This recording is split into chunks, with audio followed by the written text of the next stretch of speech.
Hello, welcome back to the reading of the poem of the Man God, written by Maria Valtorta, Volume 3. Chapter 3, 43, Part 2, at Caesarea, Philippi. Yes, I hope that the disciples have not worked a miracle on her tongue. We would have to say, "You have worked too big a miracle," says Thaddeus, who, contrary to his habit, laughs heartily. There will be fun when we go back and she finds out who the master is. Who will be able to keep her quiet then? Asks James of Zebedee.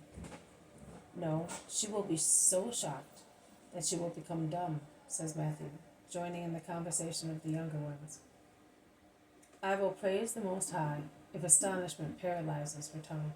It is probably because I have not had any breakfast yet. But the flood of her words certainly made me feel dizzy, says Peter. And how she shouted! Is she perhaps deaf? Asks Thomas. No, she thought we were deaf, replies the Iscariot. Leave the poor old woman alone. She is good and a believer. Her heart is as generous as her tongue, says Jesus half seriously. Oh, Master, in that case the old woman is so generous that she is heroic, says John, laughing heartily. The calcareous rocky wall can now be seen, and the gurgle of the water falling into the vat is heard. There is the stream. Let us follow it. There is the spring, and there, Benjamin, Daniel, Abel, Philip, Amastius. We are here. The master is here, shouts John to a large group of men gathered round someone who, however, is not visible. Be quiet, boy, or you will be like that old hen, suggests Peter. The disciples have turned round. They have seen, and to see and rush down from the terrace is all one thing. Now that the group has opened out, I can see that people from Kadesh and from the village of the deaf-mute have joined the many disciples, who are all seniors by now. They must have taken more direct routes, because they preceded the Master. Their joy is great. Their questions and answers are numerous. Jesus listens and replies patiently, until thin Isaac appears smiling, laden with supplies, together with 2 more people.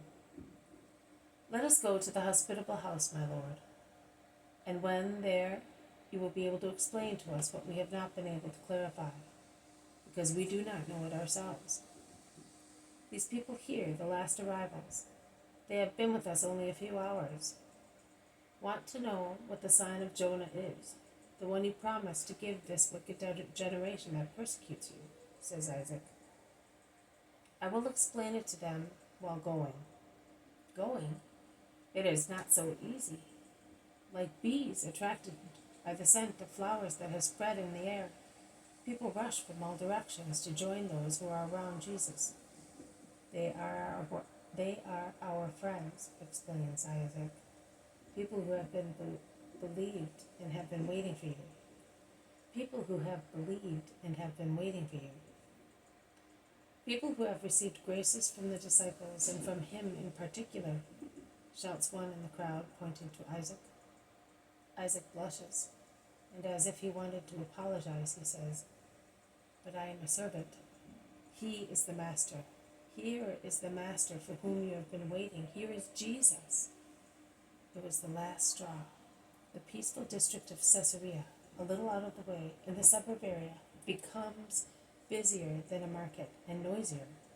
Hosannas, acclamations, entreaties, everything.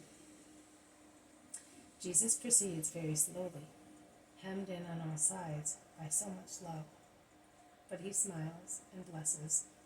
He proceeds so slowly that some people have time to run away and spread the news, and then come back with friends or relatives, holding their children high up in order to arrive safely close to Jesus, who caresses and blesses them. They thus arrive at the house seen previously and knock. The same old servant, on hearing all the voices, opens without any hesitation. But she sees Jesus in the middle of the cheering crowd, and she understands. She drops to the floor, moaning, Have mercy, my Lord. Your servant did not recognize you and did not worship you. You did not recognize the man, but you believed in him. That is what is required to be loved by God. Stand up and take me to your masters." The old woman obeys, trembling with respect. But she sees her masters, overwhelmed with respect, leaning against the wall at the end of the rather dark entrance hall. She points at them. There they are. "Peace to you and to this house. May the Lord bless you for your faith in the Christ and for your charity to his disciples," says Jesus, going towards the two old people, who are either husband and wife or brother and sister. They worship him and then take him to the wide veranda, where several tables are laid under a heavy valerian. The view stretches over Caesarea as far as the mountains behind it, and on its sides doves fly from the terrace to the garden full of trees and blossom.